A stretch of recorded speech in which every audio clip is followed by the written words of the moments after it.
ও মাই god, superstar Shakib Khan দেশে ফিরতে না ফিরতেই নিজের আসল রূপ প্রকাশ করলেন শবনম ইয়াসমিন বুবলি। গত 2 দিন আগে সুপারস্টার শাকিব খান আমেরিকা থেকে দেশে ফিরেছেন।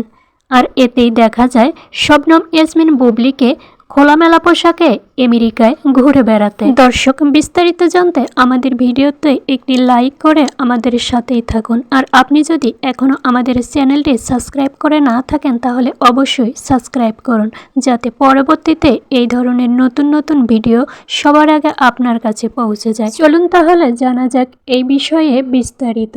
গত কয়েকদিন আগে সুপারস্টার শাকিব খান দেশে ফিরেছেন, কিন্তু হঠাৎ করে বুবলির এমন লুক প্রকাশ করায় নেটিজেনরা নানাভাবে বুবলিকে নিয়ে সমালোচনা এবং আলোচনায় ভাসাচ্ছেন। অনেকে বলছেন যে হঠাৎ করে বুবলি কেন এমন লুক প্রকাশ করল। তবে কি বুবলির সেই নতুন প্রেমিক আবারও আমেরিকায় গিয়েছে বুবলির সাথে দেখা করতে, তাই শাকিব খান দেশে ফিরতেই বুবলি এমন কাণ্ড শুরু করে দিয়েছে?